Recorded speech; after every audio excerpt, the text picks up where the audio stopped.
pièce qui s'appelle, c'est pas Marivaux qui l'a écrite, mais l'auteur va venir me rejoindre, ça s'appelle Main basse sur le main. Voilà, alors ils sont deux, normalement, dans la salle, si vous ne se sont pas échappés. Ah ben c'est génial. Voilà, donc il y a Arnaud Cassan.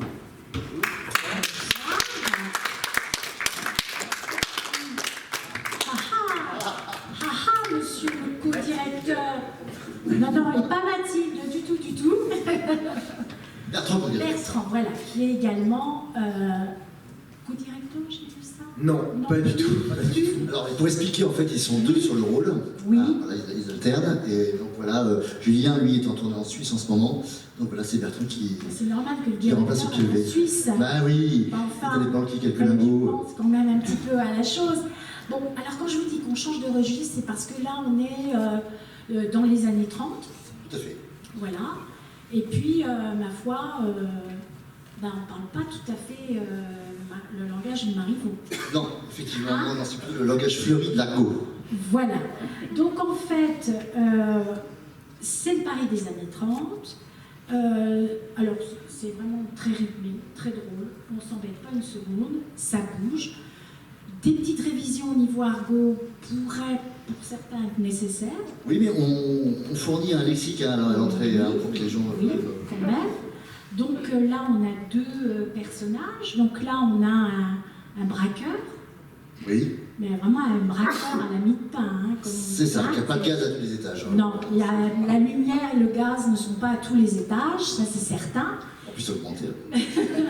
Et puis on a un amoureux. Ouais, il est un peu plus équipé, oui. Mais pas tant que ça finalement. Et non, je voulais juste corriger quelque chose, c'est sur le lexique d'argot. Et c'est ça qui est fort dans l'écriture d'Arnaud, c'est qu'en fait non, il n'y a pas vraiment besoin oui. de réviser son argot pour comprendre la pièce, puisque déjà il n'y a que deux personnages qui parlent argot et pas tout le temps. Et c'est comme c'est comme les, comment dire, il pourrait ne pas y avoir on pourrait rien comprendre, on comprendrait quand même l'intention, comme dans les pièces de Mathilde Amé où en gros bleu, les mots, il n'est pas nécessaire de comprendre tous les mots de la phrase pour comprendre ce qui se passe. Voilà. Je me suis arrangé pour que, voilà, malgré les mots anciens et argot, on comprenne tout à fait dans la situation ce que ça veut dire. Voilà. Tout à fait. Hein. Quoi qu'il nous tombe dans les secondes, on comprend. Exactement. Ah, ça, il n'y a pas de souci. vous la comprenez facile. Ah mais oui, attention, je me suis entraînée. Voilà. Alors, donc on a nos deux rôles masculins, et puis on a deux filles qui sont absolument... Alors, on a bien sûr les filles de joie, inévitable. Loulou, aussitôt au bon cœur. Adorable, la belle petite Loulou. Et puis on a la patronne de ce cher ange là, qui à la fin je le trouve quand même un peu bon, enfin ça c'est un avis personnel mais c'est pas grave. Donc il travaille dans la joaillerie. Oui. Et il est sous les ordres d'une patronne qui est quand même un peu fumée elle aussi.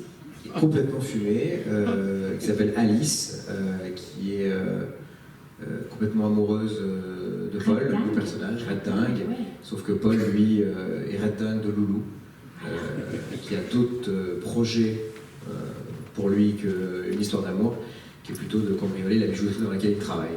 Voilà. Donc on peut imaginer tous les enjeux de chacun qui vont se croiser un peu. Bon. Alors notre lumière là, qu'est-ce qu'elle nous fait cette lumière? C'est donc Loulou, elle est amoureuse red dingue de son homme qui est Alors, présent. oui, voilà Tintin qui est en tôle, qu'on ne voit jamais, voilà, Non, qui est là pour longtemps. Je trouve qu'il y a déjà beaucoup de monde sur la scène. C'est ça, on est quatre, ça va. Ouais, quand même. Hein, restons raisonnables. Donc son Tintin, elle a besoin de fric pour... c'est ça, elle a une bonne rivale aux fesses. Voilà, ils ont une bonne rivale aux fesses, et donc elle est toute seule à pouvoir gérer ça, parce que son homme est en prison. Et du coup, elle va essayer de trouver, soit elle fait des passes à l'infini, ce qui n'est pas du tout son but. Donc voilà, c'est pour ça qu'elle va profiter de la naïveté de ce Paul, qui est fou amoureux d'elle, pour essayer de rentrer dans la bijouterie pour pouvoir commettre le casse si c'est le casse du siècle, si c'est possible. Alors le problème, c'est que ce personnage est complètement... il est bavard, c'est une vraie pie, c'est une catastrophe. Quoi, hein. Le personnage de Joe. Ah non, mais c'est vraiment... C'est ça, c'est voilà, c'est un petit peu le boulet. C'est-à-dire qu'à la fois il est là, il a le mérite quand même d'être là, hein, de ne pas avoir lâché Loulou, alors qu'on imagine que quand Tintin est parti en prison, tout le monde s'est un peu barré. Lui, il est resté. Mais c'est pas un cadeau. Un peu pourquoi. C'est pas un cadeau. Ouais, parce que si Tintin est en prison, c'est quand même bien grâce à lui. C'est voilà. Voilà. Ça, on saura plus tard. Voilà. C'est une catastrophe. Bon, alors notre Paul, quand même, il évolue hein, au fil de la pièce. Ouais, c'est vraiment un rôle chouette. Parce qu'au début, c'est le petit perdreau de l'année qui est tout paumé dans sa vie. Ouais. Et à la fin... Et qui va s'endurcir au contact de Loulou. Et il a fait un stage. Il fait un stage en fait en accéléré dans le monde de la truande. Voilà. Non, mais c'est vraiment ce que je voulais vous dire. Moi, j'y suis allée après une journée assez bof.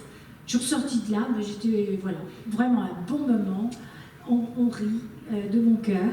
C'est drôle, c'est bien enlevé. Vous jouez tous vraiment très très bien. Parlons des décors, parce que là aussi, il y a des chouettes décors. Jean-Luc Taillefer, qui nous a fait des magnifiques décors. Des très beaux décors. Et en plus, ce que j'ai adoré, c'est l'intervention de la musique, de la danse. Vous êtes des fins danseurs, non. Mais alors, le numéro de danse, Vous le gênez. Paul et sa patronne, c'est à mourir de rire. Elle a un pouvoir comique, cette comédienne, Marie Théblot. Marie Théblot, elle est incroyable.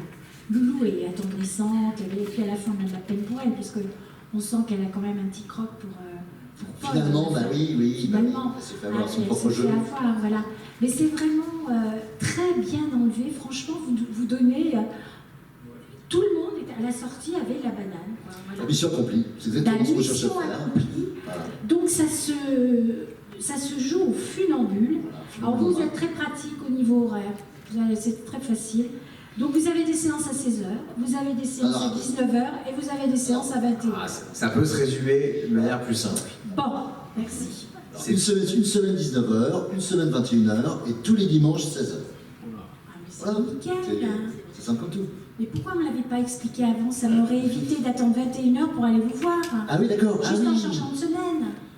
Alors, quand on passe par le site, à un moment, tout est dit. Tout est, Oui, moi je suis un peu bas de plafond aussi. Hein. Je m'étais mise dans le...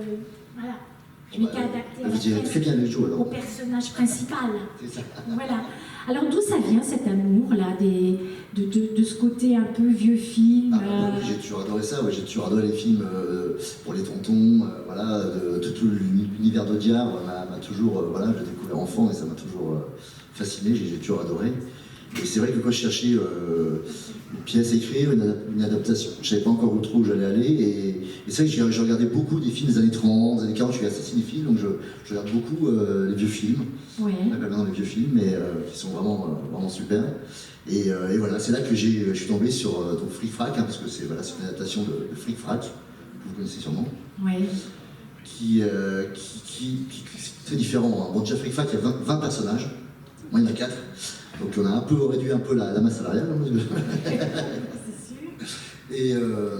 Et du coup, donc voilà, j'ai pris le même point de départ, c'est-à-dire Socasse, ces personnages, mais pour en faire complètement tout à fait autre chose et refaire les dialogues. Quoi. Tout à fait, mais c'est vraiment réussi, franchement, très très bien. Alors,